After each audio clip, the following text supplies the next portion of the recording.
Pembuka, bullying di era digital. Di era digital seperti sekarang, kita mungkin berpikir bahwa bullying seharusnya berkurang. Tapi pada kenyataannya justru sebaliknya. Banyak pelajar yang masih menjadi korban dengan dampak yang sangat serius, bahkan hingga trauma mental, dan dalam kasus terburuknya adalah sebuah kematian. Namun, ada kisah inspiratif dari seorang siswa yang berhasil bangkit dari pengalaman pahit ini. Ia bernama Datu Muhammad Andra Agusta, seorang remaja yang tidak hanya menghadapi luka dari bullying, tapi juga berhasil mengubahnya menjadi sumber kekuatan.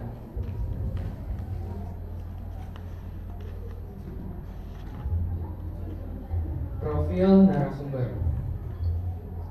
Andra adalah siswa kelas 11 di SMAN 5 Brau. Ia berasal dari keluarga yang cukup berada. Ia adalah putra dari Pak Faisal, seorang PNS, dan Bu Halimah, ibu rumah tangga. Meski sering dimanja sebagai anak pertama, Andra dibesarkan dengan nilai-nilai kemandirian yang tinggi dan sikap bekerja keras. Dan juga dia punya impian yang luas seperti samudra.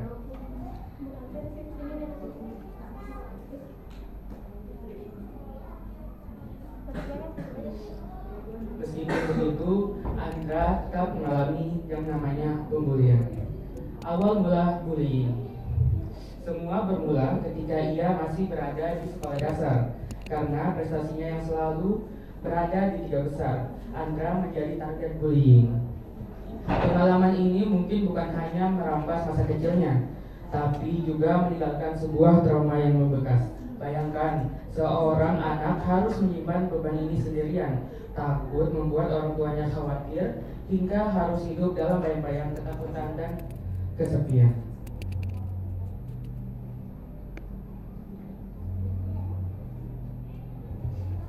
Beberapa waktu pun berlalu. Andra beranjak dewasa dan sekarang ia duduk di sekolah menengah pertama atau SMP. Di SMP ini dia menemukan titik balik bagi perubahan yang paling besar di hidupnya. Andra di dalam SMP-nya sekarang yang pernah ia duduki sebelumnya, dia dapat beradaptasi dengan mudah. Teman-temannya pun menerimanya dengan perasaan yang senang, sehingga pengalaman pertemanannya di SMP ini cukup terbilang nyaman. Nah, selain itu, saat masuk SMP juga, Andra mulai menemukan dunia baru yang membangkitkan semangat yang lainnya, dunia digital. Dari sinilah dia belajar editing, desain grafis, dan mulai menemukan cara untuk mengekspresikan diri. Bagi Andra, dunia digital adalah ruang bebas untuk berkreasi dan menuangkan bakatnya.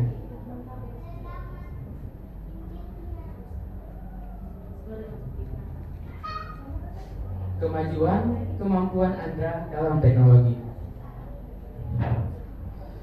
Seiring waktu, Andra semakin mahir dalam menggunakan teknologi. Semenjak ia lulus dari SMP tempat ia bersekolah dulu, ia masuk ke SMA yang tidak terlalu jauh dari SMP-nya dahulu. Di sini kemampuannya pun mulai digunakannya dengan lebih aktif lagi. Ia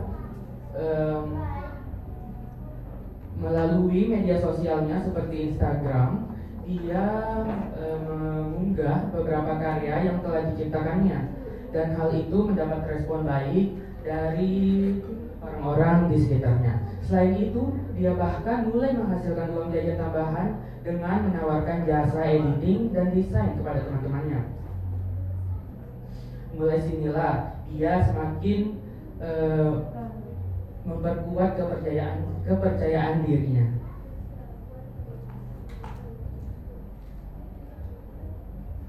Meningkatnya kepercayaan diri dan prestasi. Semenjak ia menyadari kemampuan yang dimilikinya,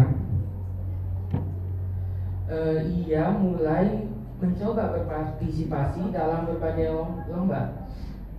Salah satunya adalah lomba film pendek yang diadakan oleh Universitas Muhammadiyah Brau. Pada lomba ini, dia mendapatkan juara 1, dan itu merupakan salah satu hal yang membuat dirinya menjadi lebih aktif lagi.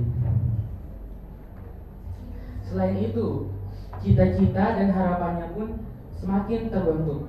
Ia ingin bekerja di sebuah perusahaan IT atau ilmu dan teknologi, informatika dan teknologi, menjadikan kemampuan digital sebagai bekal menuju masa depannya yang lebih baik lagi.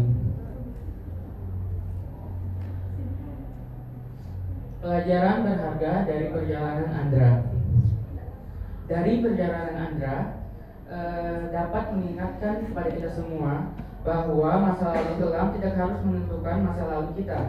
Kita mengubah pengalaman pahit menjadi dorongan untuk berkarya. Di era digital ini, dia mengajarkan kita bahwa teknologi menjadi alat untuk bangkit, mengubah tantangan menjadi sebuah kekuatan.